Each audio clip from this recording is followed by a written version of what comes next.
Hello everyone, कैसे हैं आप सभी लोग। आई होप आप लोग अच्छे होंगे। आज शेड्यूल की बारी है। जो भी शेड्यूल है 12 हमारे कॉन्स्टिट्यूशन में, उसकी बात करेंगे और ट्रिक के साथ बात करेंगे।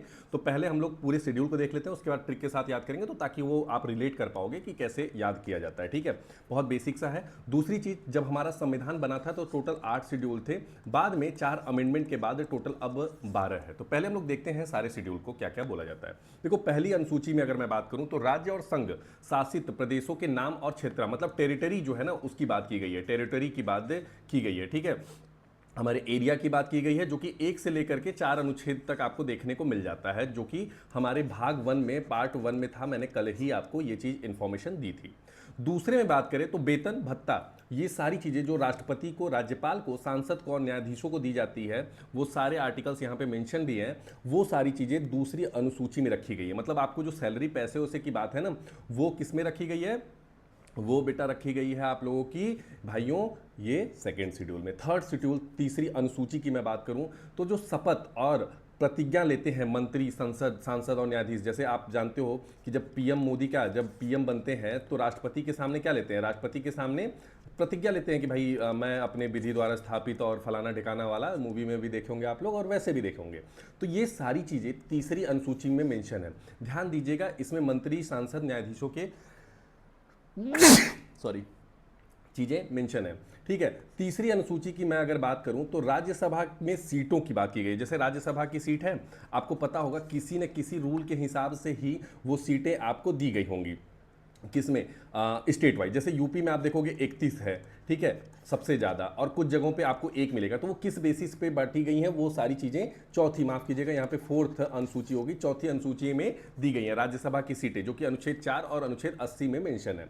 पांचवी अनुसूची की बात करूं तो पांचवी अनुसूची में क्षेत्रों और उसके मतलब अनुसूचित जनजाति का प्रशासन की बात की गई। मतलब जैसे एससी हैं, मतलब खास करके एसटी हैं और एससी हैं, उनका जो एरिया है ना, सॉरी एसटी का, माफ कीजिएगा, एसटी का नहीं, एसटी का जो एरिया, जैसे जंगल का एरिया माना जाता है कि भाई उसमें आदिवासी लोग बिलोंग करते हैं, रहते हैं, तो उस क्षेत्र का जो प्रशासन हो, कैसे काम करेगा, गवर्नर के आदेशानुसार उस चीज को अलग से रखा गया है, जो कि अनुच्छेद 244 में है और अनुसूची 5 में है। ध्यान दीजिएगा, छठी अनुसूची भी इसी से रिलेटेड है।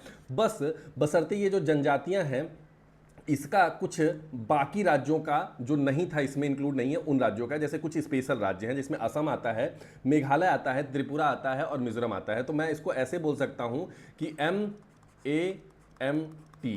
ठीक है, ठीक है, याद रख लीजिएगा, मेघालय, आसाम, मिजोरम और त्रिपुरा, ये याद रख लीजिएगा। इनको अलग से स्पेशल स्टेटस दिया गया क्योंकि यहाँ पे ना जो जनती हैं अलग प्रकार की हैं, अलग तरीके की हैं, तो इसलिए यहाँ पे स्पेशल कंडीशन रखा गया है। वहीं अगर मैं बात करूं सातवीं अनुसूची की, तो सातवीं अनुसूची में जो भी जो तीन, जैसे ना पावर बांटा गया है, सेंट्रल का, स्टेट का और दोनों का, जिसे कंकरेंट बोलते हैं। कंकरेंट हम लोगों ने ऑस्ट्रेलिया से लिया है। ठीक है, तो सेंट्रल के जो पावर है, सेंट्रल के जो कार्य हैं, वो सारी चीजें सेंट्रल में मेंशन होंगी। स्टेट के जो कार्य हैं वो स्टेट में मेंशन होगी।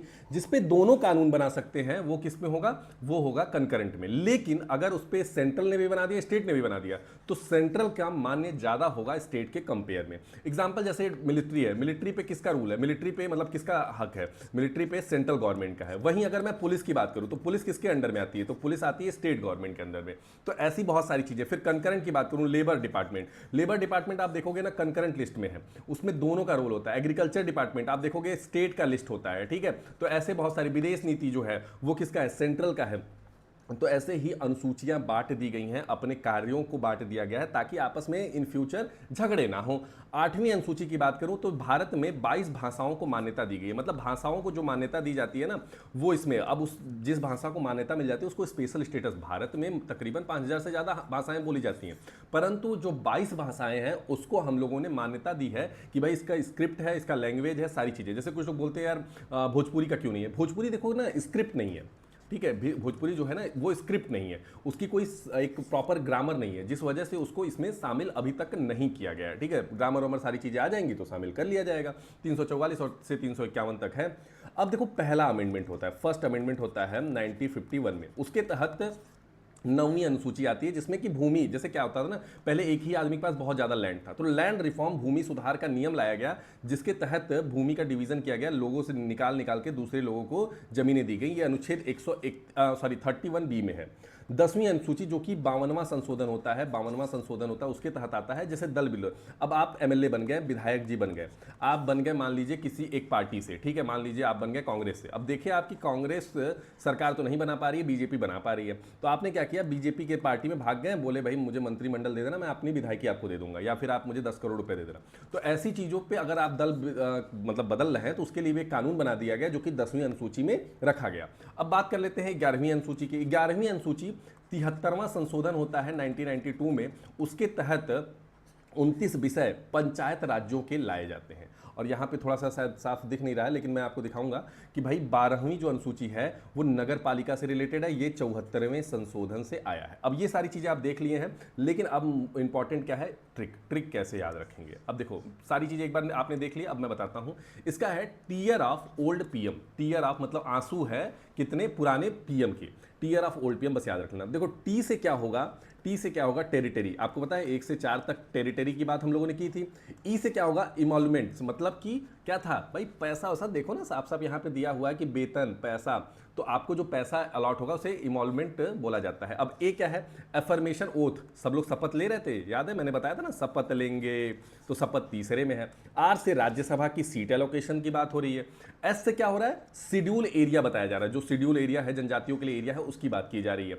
ओ से क्या है, जो उन राज्यों में नहीं आते, MAMT, मेघालय, आसाम, मिजोरम और त्रिपुरा, इन राज्यों को जो ट्राइबल एरिया है उनके लिए अलग से 5वें में दिया। अच्छा लाइन से लिख लेना, 1 2 3 4 5, ठीक है, और ये हो गया 6। अब 7वां क्या है, 7वां है फेडरल लिस्ट। फेडरल लिस्ट का मतलब होता है कि भाई लिस्ट बना दी गई है, किसका पावर डिवीजन कर दिया गया है, सेंट्रल के पास पावर कौन सी होगी, स्टेट के पास कौन सी होगी और कंकरेंट के पास। तो हो गया भाई टीयर ऑफ तक हो गया, TEARS, फिर OF टीयर्स ऑफ। अब ओल्ड का देखते हैं, ओ क्या है, ऑफिशियल लैंग्वेज, 22 लैंग्वेज है, वो 22 लैंग्वेज की बात की गई है ऑफिशियल लैंग्वेज में। एल क्या है, लैंड रिफॉर्म, मैंने बताया ना फर्स्ट अमेंडमेंट के तहत लैंड रिफॉर्म आया था।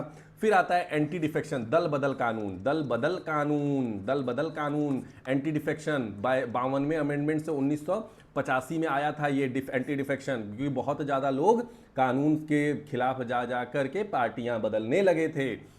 फिर आता है 73वां संशोधन के तहत 1992 में पंचायत, और पीएम मतलब पंचायत और म्युनिसिपालिटी, म्युनिसिपालिटी आता है 1992 में 74वें अमेंडमेंट से। तो आई होप ये ट्रिक आपको पसंद आई होगी। अगर पसंद आई है तो चैनल को लाइक करिएगा, मैक्सिमम लोगों तक पहुंचाइएगा दोस्तों, और जितना मैक्सिमम हो सके सब्सक्राइब करिएगा, क्योंकि चैनल अभी आप लोग के लिए नया मैंने बनाया है।